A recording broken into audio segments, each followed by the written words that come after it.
Swami Vivekanand Subharti University, one of the leading universities of North India. 250 acres campus, 220 plus professional and vocational programs, 20,000 plus students, state-of-the-art infrastructure. Come and give wings to your career with Swami Vivekanand Subharti University, where education is a passion. NH58, Meerut, Delhi, NCR. आपका पूरा परिचय? मैं doctor Sudhir Agarwal Kamboj हूँ. I am a breast and endocrine surgeon, department of breast and endocrine surgery, Nutema hospital, Meerut.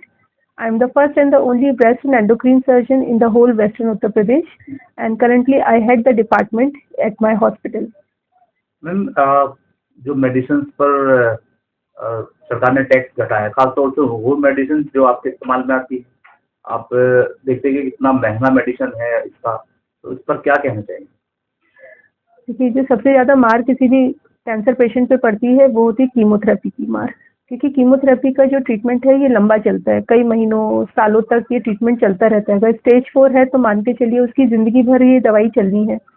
अब ये दवाइयाँ महंगी होती हैं, डाउट नहीं है इसमें. इसके अलावा इनके साइड इफ़ेक्ट्स होते हैं, उसके लिए भी मरीज़ को भर्ती होने की ज़रूरत पड़ती है.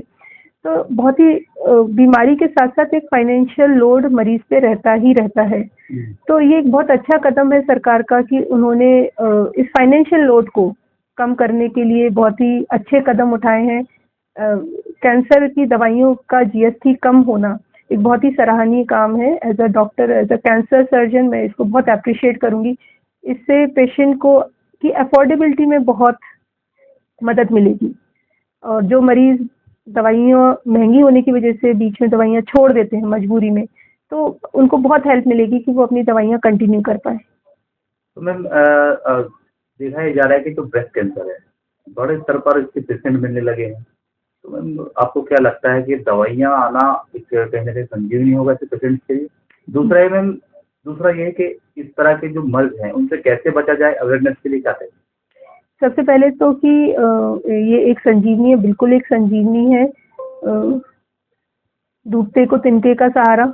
अगर उसको परेशानी तो है, दवाई लगनी है, अगर उसको थोड़ी सी भी हेल्प मिल जाए, उसकी फाइनेंशियल इतनी हेल्प हो जाए कि उसको ज़्यादा स्पेंड ना करना पड़े दवाई पे, तो वो लंबे टाइम तक वो दवाइयाँ अफोर्ड कर सकता है और मरीज़ को दवाइयाँ मिल सकती हैं और मरीज़ की लाइफ बढ़ सकती है उससे. तो बस बिल्कुल बेशक ये एक संजीवनी की तरह है.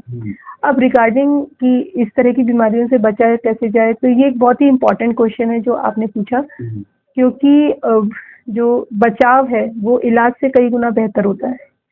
तो इसके बारे में बहुत सारे फोरम पे मैं हमेशा बताती रहती हूँ कि सबसे पहले हमारी लाइफस्टाइल में हर लेवल पे बहुत परिवर्तन आए, और इन परिवर्तनों की वजह से आप देखें तो कैंसर के इंसिडेंसेस बहुत ज़्यादा बढ़ गए हैं. हमारा एनवायरनमेंट इसमें बहुत बड़ा कॉन्ट्रीब्यूटरी फैक्टर है. बाहर तो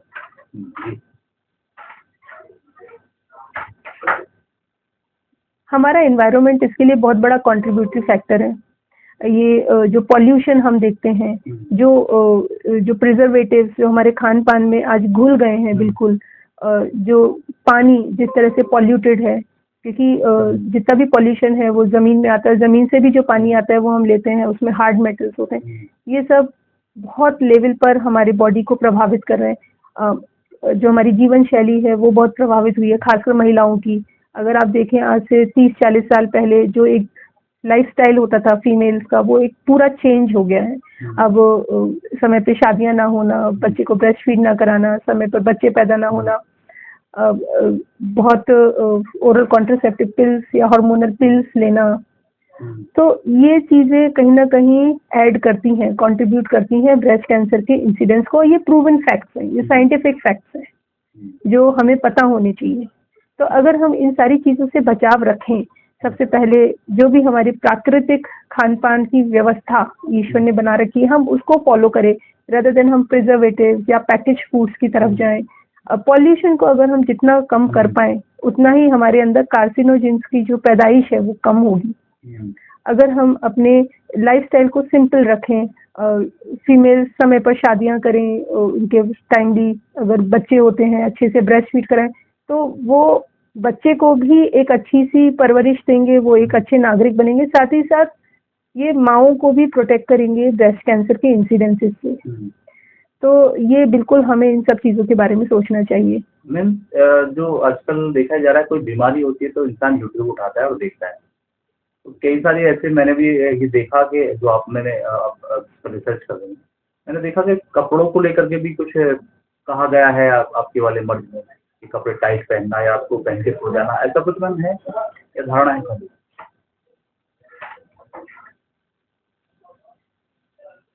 देखिए कंटिन्यू रानी, मैम, कंटिन्यू। जो कपड़े की बात आपने कही, बेसिकली ये ब्रेस्ट सपोर्ट है, ये ब्रेजियर है जिसके लिए हम बात कर रहे हैं। ब्रेजियर सपोर्ट होना चाहिए ब्रेस्ट के लिए, क्योंकि अगर ब्रेजियर सपोर्ट नहीं होता है तो ब्रेस्ट में पेन बहुत रहता है, क्योंकि ब्रेस्ट को सपोर्ट की ज़रूरत है, तो पेन की प्रॉब्लम आती है। अब इसमें आती है एक अंडर वायर्ड ब्रा, वहाँ पे थोड़े से इश्यूज होते हैं कि उसको कहा जाता है कि ये नहीं पहनना चाहिए। इसके लिए कोई बहुत साइंटिफिक फैक्ट्स नहीं है, तो ये मैं कहूँगी कि व्हाट्सएप यूनिवर्सिटी या गूगल यूनिवर्सिटी का ज्ञान हो सकता है, लेकिन ऐसा प्रूवन फैक्ट्स नहीं है। जो हमारी साइंटिफिक सोसाइटी है उसमें कहीं भी हम इस बारे में कोई बहुत ऐसा डिस्कशन नहीं करते हैं कि ये बिल्कुल प्रूवन फैक्ट हो। तो मुझे लगता है ये र्यूमर ज़्यादा है। तो जिसमें आप कंफर्टेबल हो वो वाली चीज़ पहनिए, जो आपकी स्किन को हर्ट ना करे और जो आपके ब्रेस्ट को प्रॉपर सपोर्ट दे। मैम सोने के लिए भी क्या कुछ सजेशन है कि इस तरह की बीमारी से बचा जाए? सोना क्यों? ओके। जी। सोने में कंफर्टेबल क्लोथ्स पहनने चाहिए। सोने में आप कैसे कपड़े पहनते हैं उससे ब्रेस्ट कैंसर का कोई भी प्रूवन एसोसिएशन नहीं है। तो प्लीज़ आप इस तरह के किसी भी र्यूमर्स पे बिल्कुल ध्यान मत दें। तो प्लीज़ आप इस तरह के र्यूमर्स पे बिल्कुल भी ध्यान ना दें, और जो भी कंफर्टेबल क्लोथ्स आप पहन सकते हो, प्रेफरेबली आप सूती कपड़े पहन के सोइए, हल्के कपड़े पहन के सोइए। और ब्रेस्ट को प्रॉपर सपोर्ट हमेशा देना चाहिए, क्योंकि ब्रेस्ट को सपोर्ट ना देने से आपको ब्रेस्ट कैंसर का इंसिडेंस नहीं बढ़ेगा, लेकिन आपके ब्रेस्ट में स्वेलिंग बढ़ सकती है, जिससे पेशेंट ब्रेस्ट पेन के लिए या मेस्टेल्जिया की तरह प्रेजेंट करता है। तो इसीलिए आपको एक सही वेल फिटेड ब्रा जरूर पहननी चाहिए। मैम आखिरी सवाल ये है, कोई गवर्नमेंट से मांग या कोई संदेश आप देना चाहेंगे एज अ डॉक्टर? गवर्नमेंट से मैं बिल्कुल कहना चाहूँगी कि सर, आप लोग ट्रीटमेंट पे जितना पैसा खर्च करते हैं उससे बहुत कम पैसों में अगर आप गुड हैबिट्स और जो अच्छी लाइफस्टाइल आप नर्सरी के बच्चों से अगर आप सिखाना शुरू कर दें, चाहे वो ट्रैफिक रूल्स हो, चाहे हाइजीन हो, डस्टबिन का इस्तेमाल करना हो, घर की सफाई हो, बाहर की सफाई हो, पर्यावरण का बचाव हो, सही खान पान हो, अगर आप जितना पैसा ट्रीटमेंट पे खर्च करते हैं उससे कई गुना कम पैसा अगर आप एक नई जनरेशन को एक नई सीख देने में, अच्छी सीख देने में खर्च करें, और ये गवर्नमेंट के लेवल पर होना चाहिए, एक छोटे से स्कूल या किसी के लेवल पे ये नहीं हो सकता, तो आप एक ड्रामेटिक चेंज पाएंगे अपनी सोसाइटी में। तो हम ट्रीटमेंट पे वही खर्च करते हैं कि सांप चला गया और हम लाठी पीट रहे हैं, उससे हमें फ़ायदा कम है और हमें नुकसान ज़्यादा हो रहा है। आप प्रिवेंशन पे वर्क कीजिए, प्रिवेंशन पे ज़्यादा से ज़्यादा वर्क कीजिए, तो आपको ज़्यादा फ़ायदा मिलेगा। जब आपको मरीज़ ही नहीं मिलेंगे तो आपको ट्रीटमेंट पे भी कम काम करना पड़ेगा। अगर लोगों को ट्रैफिक सेंस होगा, कम करना पड़ेगा। तो आप प्रिवेंशन पे ज़्यादा वर्क कीजिए, और ट्रीटमेंट पे तो आप अच्छा वर्क कर रहे हैं, आपने उसका ट्रीटमेंट का कॉस्ट कम किया है, ये सराहनीय काम है, बट आप प्रिवेंशन पे भी आप वर्क करना शुरू कीजिए। Thank you.